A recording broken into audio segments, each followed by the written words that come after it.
दिवस गेला दिवस झाली रात रे, गेला दिवस झाली रात रे, विठ्ठला किती पाहू वाट, मावली किती पाहू वाट, दिंडीमध्ये येणेला जीवा सुरला, नैनी कंठ परान दाटला, नामा नामात झाले दंगरे, विठ्ठला किती पाहू वाट, विठ्ठला किती पाहू वाट. तरडगाव मुक्कामी आज माऊलींची पालखी विसावली आहे. रात्री 12 वाजता आपण बघू शकतो माऊलींच्या पादुकांच्या दर्शनासाठी वैष्णवांचा कसा मेळा आणि कशी गर्दी झालेली आहे. पोलिसांना या सगळ्या गर्दीवर नियंत्रण मिळवण्यासाठी बरीच मोठी कसरत करावी लागतीये. माऊलीच्या पादुकांचं दर्शन घेताना महिला भक्त आणि भाविक भावूक होत आहेत आणि त्यांच्या भावनांना पारावार उरत नाही जेव्हा त्यांचे हात त्या पादुकांच्या साठी नमस्कार करायला उभे राहतात. तरडगाव येथे आपण आता आहोत. आपल्या मागं पालखीचा तळ आहे. इथंच माऊलींच्या पादुकांच्या दर्शनासाठी मोठ्या प्रमाणावर गर्दी होतीये. आज आपल्याबरोबर आहेत सदाशिव शेलार सर, जे पोलीस उपअधीक्षक आहेत आणि आपल्याला रात्रीच्या व्यवस्थेविषयी, रात्रीच्या पोलिसांची काय व्यवस्था आहे त्याविषयी ते आपल्याशी बोलणार आहेत. सर, तरुण भारतमध्ये आपलं स्वागत आहे. मला फक्त सांगा की हे जे काही नियोजन आहे हे कशा पद्धतीनं नियोजन असतं आणि साधारण किती जणांचा फौजफाटा आज आपण इथं लावलेला आहे? किती जणांचा फौजफाटा इथं लावलेला? येस सर, अंदाजे 150 पोलीस कर्मचारी, 5 ते 6 अधिकारी, 1 इन्स्पेक्टर, 1 DYSP असा हा फौजफाटा नेमण्यात आलेला आहे. पोलीस मदत केंद्र आहे. त्यानंतर क्राऊड जास्त झाल्यानंतर ते नियमन करण्यासाठी रिझर्व्ह SRPचे 1 अधिकारी आणि 20 कर्मचारी आहेत. शिवाय जिल्हा पोलीस दलाची RCP या ठिकाणी आहे आणि पालखी स्थळावर इन गेट, आउट गेट, प्रत्यक्ष पालखीचं दर्शन करण्याच्या ठिकाणी बंदोबस्त नेमलेला आहे. तसेच दर्शन बारीला बंदोबस्त नेमलेला आहे. कुठलाही पिक पॉकेटिंग, छेडछाड किंवा चेन स्नॅचिंग सारखा प्रकार होऊ नये म्हणून साध्या वेशात पोलीस कर्मचारी नेमलेले आहेत जे गर्दीवर लक्ष ठेवून असतात. कुठलंही गुन्हेगारी कृत्य घडू नये या ठिकाणी याकरता देखील पोलीस सतर्क आहेत आणि त्याप्रमाणे नेमलेले आहेत. आता एवढा जो काही पोलिसांचा फौजफाटा आहे तर यांची काळजी पण आपल्याला घेता आली पाहिजे. तर या काळजीसाठी आपण काय करतोय? म्हणजे त्यांना इथंच तुम्ही जेवणाचे पॅकेट्स देताय, त्यांच्या जेवणाची सोय, राहण्याची सोय कशी आहे? आता पोलीस अधिकारी आणि कर्मचाऱ्यांची जेवणाची सोय पोलीस स्टेशनला केलेली आहे. कर्तव्यावर येण्यापूर्वी जेवण करून येतात. आत्ताची जी शिफ्ट आहे रात्री 12 ते सकाळी 6 आहेत. हे लोकही जेवण करून आलेले आहेत आणि प्रत्येक कर्मचाऱ्याच्या देखील आरोग्याच्या दृष्टीने काळजी घेतली जाते. वारीला येणारे म्हणजे जसे सामान्य आहेत तसे काही VIP सुद्धा येत आहेत, तर त्याच्यामुळं काही तुमच्या या सगळ्या व्यवस्थेला अडथळा येतोय, काही अडचण होती असं काही आहे का? किंवा त्यांनी येताना कसं यावं, काय सांगाल याविषयी? VIP तर आमच्या रात्रपाळीच्या शिफ्टमध्ये कोणी आलेले नाहीत आणि दिवसा आले असतील तर मला माहीत नाही. परंतु VIP आल्यानंतर साहजिकच थोडा लोड तर येणारच आहे. त्यावेळेस थोडे दर्शन थांबवून त्यांना प्रवेश दिला जाऊ शकतो. बाकी काय विशेष काय काळजी घ्यावी की त्यांनी कधी यावं, म्हणजे मग सामान्यांना पण त्याचा त्रास होणार नाही आणि तुमचंही सगळं सुरळीत चालेल? याबाबत मी काही सांगू शकत नाही. त्यांनी कधी यावं ते ठरवतील. हे होते सदाशिव शेलार सर आपल्याबरोबर, ज्यांनी वारीमध्ये पोलिसांनी नेमकी काय आणि कशी व्यवस्था केली आहे याविषयी आपल्याला माहिती दिली. आज फलटण तालुक्यात तरडगावमध्ये वारी मुक्कामी आहे आणि रात्रीची वारी कशी असती हे अनुभवायला आज आपण इथं आलो आहे.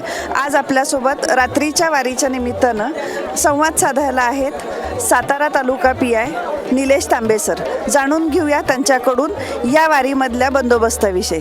तांबे साहेब, तुमचं स्वागत आहे तरुण भारतमध्ये. नमस्कार, थँक्यू. आम्हाला फक्त एवढं सांगा की इथं वेगवेगळ्या प्रकारची लोकं येत आहेत, वेगवेगळ्या जिल्ह्यातनं, राज्यातनं येत आहेत.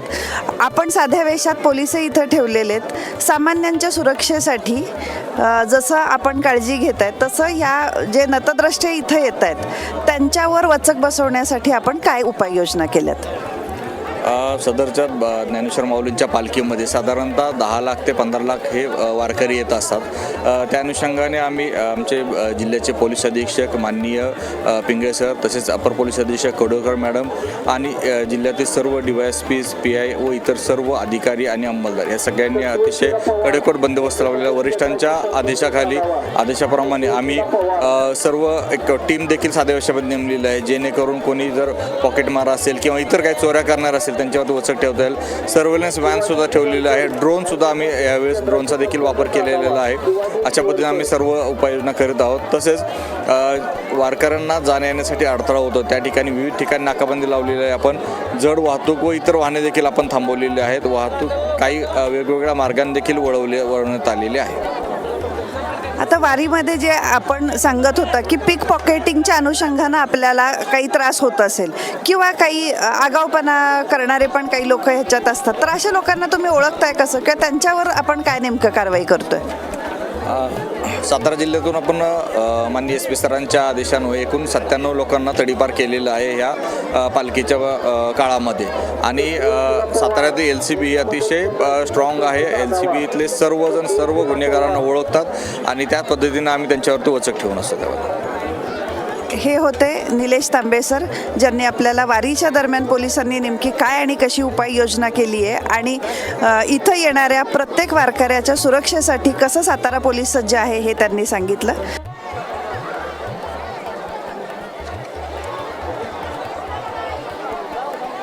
तरडगावच्या पालखी तळावर आता आपण उपस्थित आहोत.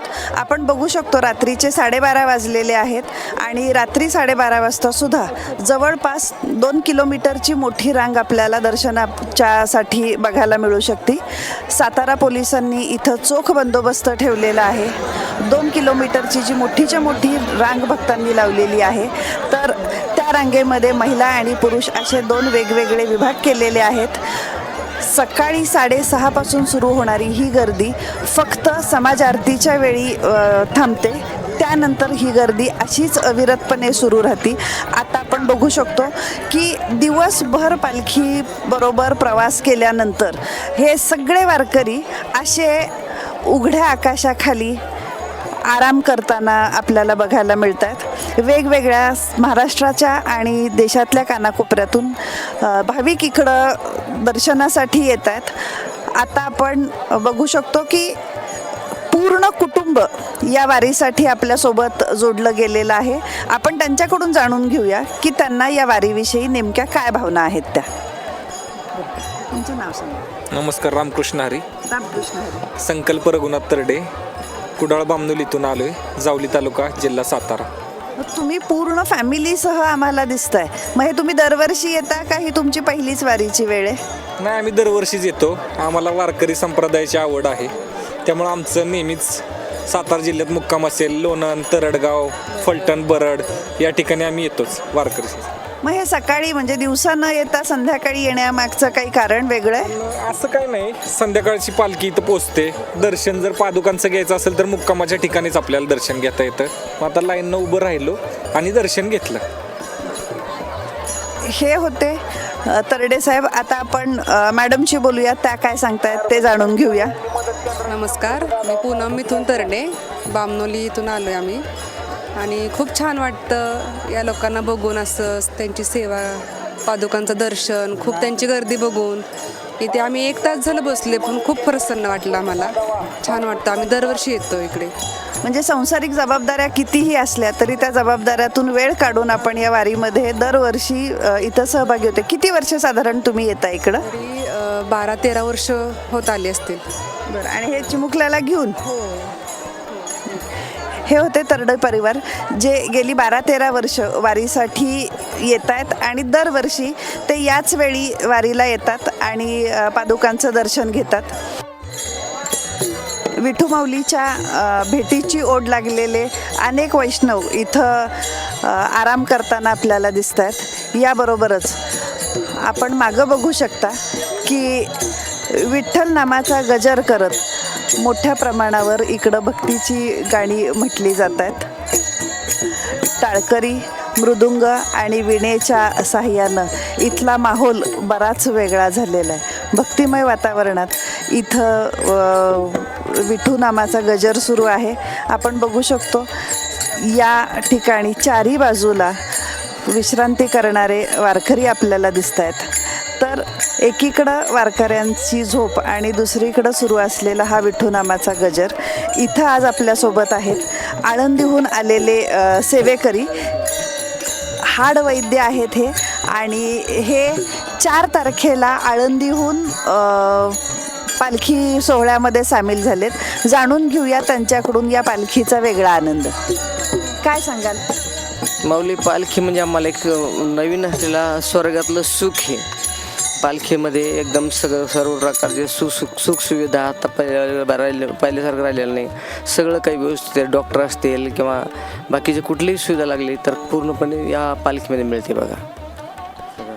तुम्ही आता 4 तारखेपासून घराच्या बाहेर आहे आणि तुमच्याकडे आम्ही बघतोय की एकच बॅग आहे. मग सगळं तुमचं एका बॅगेमध्ये मावतंय? हो मावतं. आता पहिल्या समजा जेवणाची म्हणा किंवा कुठली बाकीची सोय असेल तर ती अवेलेबल होती आम्हाला जर लागलं तर. त्याच्यामुळे आम्हाला जास्त काही सामान आणावं बी लागत नाही. साधारण किती वर्ष झालं तुम्ही वारीमध्ये सहभाग घेताय? 25 वर्ष झालं मी वारीत म्हणजे सेवा करत असतोय. लोकांचा हात पाय मान पाठ कंबरदुखी, मणक्यातला गॅप मोडला, हाडं झालेला पॅरालिसिस किंवा कुठं मुरुल गाळला, काही झालं, कोणी पडलं, असं काही जरी झालं पायाचं हातपायाचं तर ते मी नीट करतो बघा. म्हणजे ही माऊलींच्या वारीमधली ही तुमची सेवा आहे जी गेली 25 वर्ष तुम्ही करताय. बरं, आता या 25 वर्षांमध्ये तुम्हाला काय चांगले बदल वारीमध्ये झालेले दिसत आहेत? आता वारीमध्ये पहिल्यांदा जे होतं इथं मोठमोठे शेड येतं किंवा जागे पाणी व्यवस्थित मिळतं एकदम व्यवस्थित. त्याच्यानंतर बाकीचे जे काय असेल गोळ्या औषध असेल काही दुखायला लागलं तर ते डॉक्टर आहेत. त्याच्यानंतर वेळोवेळी जे आम्हाला पाहिजे ते लगेच जागेवर उपलब्ध होते बघा. म्हणजे वारी एकदम घरच्यासारखं सगळ्या सुविधा तयार झाल्या तिथं. तुम्ही दरवर्षी वारी येण्याची वाट बघत असाल ना? हो दरवर्षी वारीला कधी जाईल काय असं होतं एवढं. तुमच्या घरातले कोणी या वारीमध्ये सहभागी असतात तुमच्यासह? नाही, पहिले वडील वगैरे असे पण वडील वारल्यानंतर तर मीच येते बघा. तुम्ही एकटेच या वारीमध्ये येत आहे. आणि काय वेगळं पण सांगाल या वारीमधलं? या वारीत म्हणजे असं एक स्वर्गातलं सुखाची वारी. म्हणजे वारीमध्ये काहीच कमी पडलेलं नाही. वारीमध्ये सगळ्या गोष्टी, सगळ्या सुविधा, सगळ्या सोयी, त्यानंतर मोठे शेड असतील किंवा कुठलं हरिनामाचा गजर असेल, हे सगळ्या गोष्टी पूर्णपणे चांगल्या प्रकारे आहेत. हे होते आळंदीहून हाडवैद्य आणि त्यांनी आपल्याला सांगितलं की ते कशा प्रकारे या वारीमध्ये सहभागी होतात. गेल्या 25 वर्षांपासून ते वारीत येत आहेत, पण त्यांचं असं म्हणणं आहे की पूर्वीची जी वारी होती त्यापेक्षा आत्ताची वारी जास्त सुखाची, आनंदाची आणि त्यांच्याच भाषेत सांगायचं झालं तर स्वर्गाची अनुभूती देणारी ही वारी त्यांना आहे. या आता रात्रीचे 1:30 वाजलेले आहेत आणि रात्रीच्या 1:30 वाजतासुद्धा इतक्या उत्स्फूर्तपणे लोकांचा उत्साह आपल्याला बघायला मिळतो आहे. आणि हा उत्साह असाच पहाटे 5पर्यंत टिकून राहतो आणि त्याच्यानंतर माऊली 6:30 नंतर इकडून त्यांची पूजा अर्चा होऊन ही वारी पुढं जायला निघते. मणक्यातील गाप काढण्याची पारंपरिक पद्धती आहे, शिवकालीन पद्धती आहे, घराघरातील पद्धती आहे. या पद्धतीमुळं कुठल्याही मणक्यातील गॅप असो, मानेतील गॅप असो किंवा कुठल्याही प्रकारचं पायाचं दुखणं असो, हे पूर्णपणे असे बघा या पद्धतीने असं नीट होतं आहे बघा. हे पूर्णपणे असं मोडतं आहे बघा. त्याच्यानंतर याच्यानंतर मी अशा पद्धतीनं प्रेस करतो बघा. असं चुळून असं प्रेस करतो. ह्याच्यानंतर फुटवतो बघा. परत ते पाठ पालतं बघा, बघा. त्याच्यानंतर ह्या पद्धतीनं असं आम्ही प्रेस करतो. ज्यावेळेस पाय दुखते गुडघा त्यावेळेला असं ह्याने माऊलीचं पूर्णपणे पाठ रिलीफ होते बघा. पाठीचं दुखणं कमी होतं आहे, मणक्याचं दुखणं कमी होतं आहे. माऊलीला चालायला कुठल्या पद्धतीला त्रास होत नाही. त्याच्यानंतर हे जे गुडघा आहे, गुडघ्याला अशा पद्धतीने आम्ही सोडा पाय मोकळा अशा पद्धतीने अशी असं असं चोळून पद्धतीने अशा पद्धतीने असं माऊलीच्या वाटतं नाही. असं हात पाय मान पाठ कंबरदुखी, मणक्यातला गॅप असो, पॅरालिसिस झाला असो, मोडलेलं हाड असो, हे मी 25 वर्षापासून करतो आहे बघा. त्याच्यामुळे पेशंटला पूर्णपणे चांगल्या प्रकारे रिलीफ मिळतं आहे. रिलीफ मिळाल्यानंतर पेशंट पण माझी वाट बघत असते, मी पण वारीची वाट बघत असते. आणि माऊलीच्या सोहळ्यात ही गेले 25 वर्षापासून मी अशी सेवा करतो आहे बघा. माऊलींच्या पालखीमध्ये जशा ज्येष्ठांचा सहभाग आहे तसाच काही तरुण हातसुद्धा या सेवेमध्ये सहभागी होत आहेत. आज आपण भेटूया सेवा सहयोग या संस्थेच्या तरुणाईला, ज्यांनी माऊलींची पालखी जशी पुढं जाईल तसं मागं स्वच्छतेसाठी हे तरुणांचे हात पुढं येत आहेत. आपण जाणून घेऊया त्यांच्याकडूनच त्यांच्या कामाविषयी. रामकृष्ण हरी. माझे नाव विठ्ठल शिंदे. मी पुणे येथे शिक्षक आहे. शिक्षण BTech सिव्हिल इंजिनिअरिंगला आहे. आपण मी आणि माझी टीम गेले 2 वर्षापासून या वारीच्या वारी सेवा सहयोग संस्थेच्या सहभागामध्ये सामील होत आहे. आणि आमची ही जी संस्था आहे ती 2019मध्ये मुंबई हायकोर्टाचा निकाल असा आला होता की पंढरपूर येथे मोठ्या प्रमाणामध्ये जी वारी जाते, जे मोठ्या 20 ते 25 लाख, एक अंदाजे 20 ते 25 लाख लोकसंख्या एवढी तिथे जमा होते. तर त्या लोकसंख्येमुळे तेथील काही प्रमाणामध्ये अस्वच्छतेचा प्रश्न निर्माण होतो.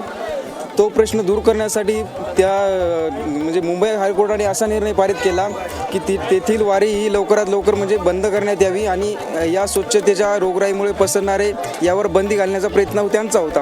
पण त्यांच्या या प्रयत्नामुळे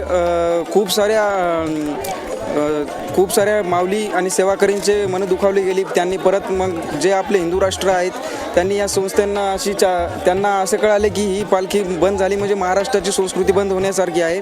त्यांनी पुढाकार घेऊन नंतर त्यांनी स्वतःहून पुढाकार घेऊन त्यांनी एक संस्था उभा केली. जवळपास म्हणजे त्यांच्या NGO मार्फत ही संस्था चालवली जाते. तर प्रामुख्याने या संस्थेचे वैशिष्ट्य सांगायचे म्हणजे तर ज्या गावामध्ये पालखी जाते त्यांच्या 2 संस्था आहेत. एक आधीची संस्था येऊन तेथील जे ॲटो टॉयलेट आहेत ते ॲटो टॉयलेट साफ वगैरे करणं, म्हणजे तेथील कर्मचाऱ्यांना प्रोत्साहन करणं, ते माऊलींना तेथील प्रोत्साहन करणं की तुम्ही टॉयलेटचा यूज करा. आणि नंतर दुसरी जी संस्था येते म्हणजे ते आम्ही नाही आहेत, ती दुसरी संस्था काय करते, तेथील वारी गेल्यानंतर स्वच्छता करणं, तेथील टॉयलेटचे मटेरियल वगैरे साफ करणं, या आमच्या संस्थेमार्फत खूप म्हणजे एक तरुणांना भारताला तरुण देश म्हणून एक संबोधलं जातं. आणि त्याच तरुणांचा योग्यरित्या उपयोग करून या आमच्या NGO संस्थेमार्फत अतिशय उत्कृष्ट पद्धतीने काम करण्यात येत आहे. आता तुम्ही जे सांगताय की तुम्ही वारीनंतर जी काही स्वच्छता करताय, सगळ्यात जास्त तुम्हाला घाण किंवा कशाचा कचरा तुम्हाला सगळ्यात जास्त इथं आढळतो? म्हणजे प्लास्टिक आढळतंय, चप्पल आढळतात किंवा काय, नेमकं काय इथं कचरा सगळ्यात जास्त कशाचा असतोय? मुख्य प्रमाणे सांगायचं झालं तर ती संस्था आम्ही 2 टीमा असतात. तर आमची आज वारी इथे सहभागी असताना आमची टीम कार्य करत असते आणि वारी गेल्यानंतर दुसरी असते. त्यामुळे पण तरी जर सांगायचं झालं तर प्लास्टिकचा कचरा भरपूर प्रमाणात असतो या ठिकाणी. आपण पाहिलं असेल की प्लास्टिकचं अतिक्रमण जे आपण शहरापुरतं मर्यादित म्हणत होतो ते आता पालखी आणि वारी मार्गावर सुद्धा प्लास्टिकचा कचरा हा मोठ्या प्रमाणावर जाणवतोय. संत ज्ञानेश्वर माऊली पालखीच्या रथाच्या इथं आता आपण आहोत. रात्रीचे 2:30 वाजलेत आणि या रथावर फुलांची सजावट करायचं काम युद्धपातळीवर सुरू आहे. आपण बघू शकतो की या रथाला झेंडू, जरबेरा, जास्वंदी अशा फुलांनी सजवलेलं आहे. माऊलींच्या या रथाचं जे काही सुशोभीकरण आहे, या रथाला जे काही शोभा आणतायत ही फुलं नेमकी कुठून येत आहेत याविषयी आपण जाणून घेऊया. तुमचं नाव सांगा. अनिल पोपट मुलगा. आणि माऊलींच्या पालखीसाठी जी फुलं येतात ती कुठून येतात? मार्केटमधून येतात. कुठल्या मार्केटमधून? पुणे मार्केट. म्हणजे गुलटेकडीवर. गुलटेकडीवर. किती साधारण फुलं लागतात? तरी 100 किलो लागतात. आणि मग हे तुम्ही रोजच्या रोज 100 किलो रोजच्या रोज भरली. आणि किती वाजता तुम्ही ही फुलं लावायला सुरुवात करता? ते दुपारी माल आला ना तर आत्तापर्यंत करतो म्हणायचं. मग तुम्ही दुपारी माल आल्यानंतर काम चालू करतो. ओवून घेता हा, ओवून तयार करतो. मग याची सगळ्यांची मापं तुमच्याकडे मापं आहेत. होते. आणि जे यापूर्वी लावलेलं आहे ते काढून ती फुलं कुठं, मग ते काय करता तुम्ही? ते काढून टाकून दुसरं नवीन टाकतो. नवीन फुलं. ओके. पण ती फुलं कोणाला भक्तांना देता तुम्ही की माऊलींच्या पालखीची आहे? मी घेऊन जातं, भक्तांना नेतं, कोणी गाड्यांना नेतं, हे असं कोणी नेतं. तुम्ही असंच विनामूल्य ते देऊन टाकता? मग साधारण सकाळी किंवा दुपारी ती फुलं आली की मग आता रात्री तुम्ही ठेवता आणि मग ही काढायची किती वाजता? हे उरून आपण लावायचे त्या टायमाला परत काढून टाकायचे संध्याकाळी. हा, 24 24 तास साधारण किंवा 12 तास नाही 12 सगळी तास फुलं ठेवता? 12 तास बरं. साधारण कुठल्या कुठल्या प्रकारची फुलं याच्यात आहे. असतात? गोंडा आहे, शेवंती, जेरबी आहे, गुलाबी आहे, लिली आहे, जेरबिरा आहे, अशी आहे कारनिशेनी. मग ही फुलं लावायचं किंवा ही पालखीचं हा रथ सजवण्याची जबाबदारी विशिष्ट कोणाकडे आहे का? गरुड नाना गरुड बरं. आळंदी ते नाना गरुड आहे. ओके. त्यांच्याकडे ही जबाबदारी हां. बरं. आता आपल्याला माहिती मिळाली की माऊलींचा हा जो रथ आहे हा रथ सजवण्यासाठी साधारण 100 किलो फुलं रोज माऊलींच्या रथावर चढवली जातात आणि जी फुलं शिळी झालेली आहेत की जे हार शिळे झालेले आहेत ते माऊलींच्या भक्तांना दिले जातात. माऊलींच्या स्वागतासाठी तरडगावमध्ये आज आपण इथं उपस्थित आहोत. रात्रीचे 2:30 वाजलेले आहेत. अजूनही इथली गर्दी हटत नाही आहे. वारकऱ्यांचा आणि भक्तांचा जो मेळावा आहे तो इकडं अखंड भरलेला आहे आणि माऊलींच्या पादुकांचं दर्शन घेण्यासाठी जे काही भक्त मंडळी येत आहेत, जे काही वारकरी येत आहेत, तर त्यांना गरजेच्या ज्या गोष्टी आहेत त्या सगळ्या आत्ता रात्री 2:30 वाजतासुद्धा आहे अशा उपलब्ध आहेत. आपण जाणून घेऊया बेलफुलं विकणाऱ्या व्यापाऱ्यांकडून, व्यावसायिकांकडून की ते नेमकं कशा प्रकारे हा व्यवसाय करतात. तुम्ही कुठून आलाय सांगा? अहमदनगर. नगरहून आलाय तुम्ही. ओके. आणि हे सगळं काय काय तुम्ही विकता आणि रिस्पॉन्स कसा आहे हे सांगा. हे काय खर्च आहे पुढे पैसे होते मॅडम? 2,000-4,000 रुपये. एका दिवसाचे? नाही 4-5 दिवसाचे. बरं. हां, पुढं व्यवसाय नाही. एवढं फलटणपर्यंत व्यवसाय करतो आम्ही. त्याच्या पुढे व्यवसाय कुठून नाही. आणता तुम्ही सामान? हे लोणंद मार्केट. लोणंद मार्केट. हां. काय काय असतं तुमच्या ह्याच्यात? तुळशीचं पान, बुक्का, झेंडूचं फूल. बरं. हां, आणि केवढ्याला देता तुम्ही ते? 10 रुपयाला. 10 रुपये. हां, पानफुल. किती गिरायक तुम्हाला? गिरायकावर भरपूर लोक करतात. नाही गिरायकावर राहिला. कधी 1000 भेटतात, कधी 800 भेटतात, 500 पान 1000 पान फुलवाला आहे. 1000 पान? 1000 तुमच्यासारखे आमच्यासारखे व्यवसाय. बरं. ओके. आपण बघितलं या पालखी तळावर सुमारे 1000 व्यावसायिक असे आहेत जे बेलफुलं विकण्याचा व्यवसाय करतात आणि माऊलीच्या कृपेनं अर्थातच त्यांचा व्यवसायही उदंड आहे.